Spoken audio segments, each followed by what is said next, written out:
اعوذ باللہ من الشیطان الرجیم بسم اللہ الرحمن الرحیم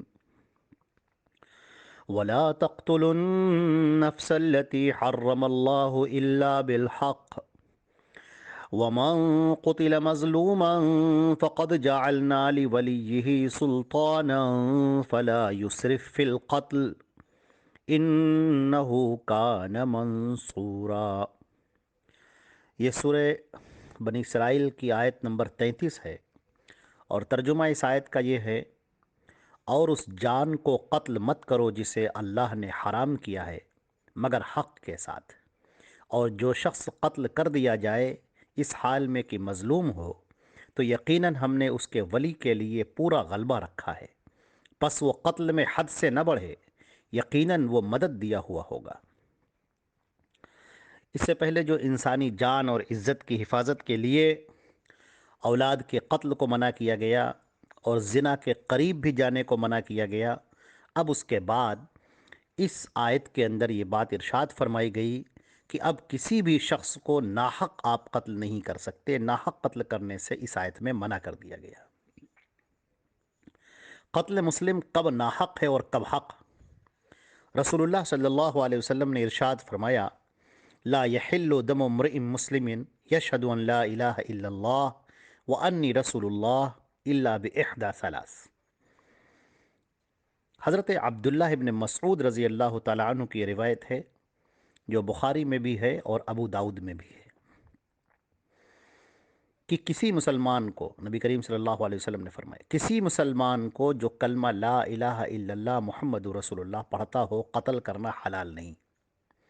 مگر تین چیزوں میں سے کسی ایک کے ساتھ: جان کے بدلے جان، یعنی اگر اس نے کسی کو قتل کیا ہے تو بدلے میں اسے قتل کیا جائے گا، جان کے بدلے جان، یا شادی شدہ زانی، اور اپنے دین کو ترک کرنے والا، یعنی جماعت سے علیحدگی اختیار کرنے والا، جو دین کو چھوڑ دے، اسلام کو چھوڑ دے۔ مگر یہ جو باتیں بیان کی گئی ہیں، اس کے علاوہ بھی دوسرے جرائم سے قتل کا جواز ثابت ہوتا ہے۔ مثال کے طور پر جناب نبی کریم صلی اللہ علیہ وسلم کو گالی دینا یا محرم کے ساتھ نکاح کرنا، یہ بھی اس میں شامل ہے۔ اس کی روایتیں بخاری میں اور ابو داؤد میں موجود ہیں۔ اس قتل میں خودکشی بھی داخل ہے، یعنی اپنے آپ کو قتل کرنا بھی جائز نہیں ہے، جیسے کہ سورہ نساء کی آیت نمبر 29 کے اندر فرمایا گیا ہے: وَلَا تَقْتُلُوا أَنفُسَكُمْ إِنَّ اللَّهَ كَانَ بِكُمْ رَحِيمًا، اور اپنے آپ کو قتل نہ کرو، یقیناً اللہ تم پر نہایت مہربان ہے۔ تو اسی طریقے سے قتل کے سلسلے میں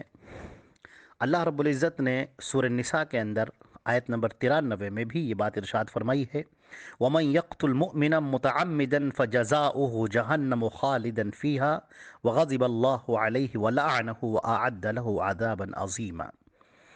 اور جو کوئی کسی مومن کو جان بوجھ کر قتل کر ڈالے اس کی سزا دوزخ ہے، جس میں وہ ہمیشہ رہے گا، اس پر اللہ کا غضب ہے، اسے اللہ نے لعنت کی ہے اور اس کے لیے بڑا عذاب تیار کر رکھا ہے۔ تو یہ قتل عمد کی سزا ہے، یہ جان بوجھ کر قتل کرنے۔ قتل کی اصل میں تین قسمیں ہیں۔ ایک تو قتل خطا ہوتا ہے، یعنی غلطی سے قتل ہو جانا، وہ ارادہ نہیں رکھتا تھا، اسی سورہ نساء کی آیت نمبر 92 میں اس کا تذکرہ ہے،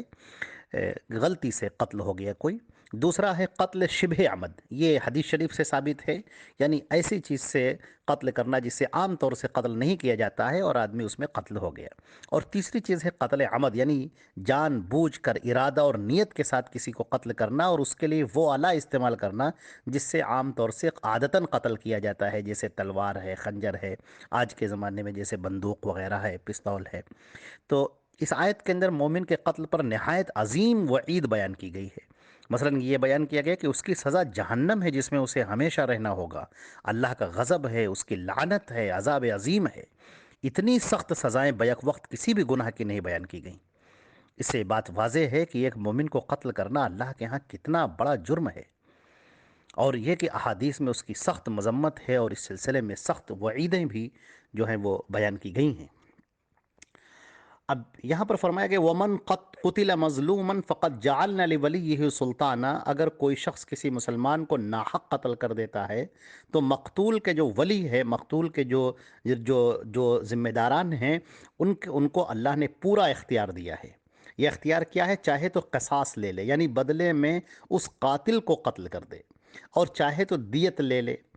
اور چاہے تو دیت کے بغیر معاف کرتے۔ دیت کا مطلب کچھ رقم لینا، پیسے وغیرہ لینا، جس کو لے کر اور ان کو معاف کرنا، یا تو تم ایسے ہی معاف کر دو۔ تو یہ ہے سلطانن کا مطلب کیا ہے کہ اللہ کی طرف سے یہ تمہارے لیے نظام بنا دیا گیا، تمہارا قانون بنا دیا گیا کہ تمہاری مدد کی جائے گی اس دنیا میں بھی اور آخرت میں بھی، اور یہ کہ تم کو پورا حق دیا گیا کہ جس کا بھی کوئی شخص شہید ہو گیا ہو، قتل کر دیا گیا ہو، اسے کسی نے قتل کر دیا ہے، تو اللہ رب العزت نے اس کو یہ حق دیا ہے کہ وہ قصاص لے لے۔ تین باتوں میں سے ایک بات کا اختیار ہے، چاہے تو وہ قصاص لینا چاہے تو قصاص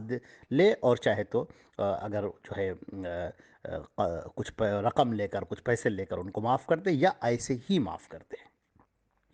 تو یاد رکھیے کہ جو اسلامی حکومت ہیں ان میں قصاص لیا جائے گا۔ یہ قصاص اگر اسلامی حکومت نہیں ہے تو کوئی کسی کو قتل نہیں کر سکتا ہے، یہ بات اپنے ذہن میں رکھ لیں۔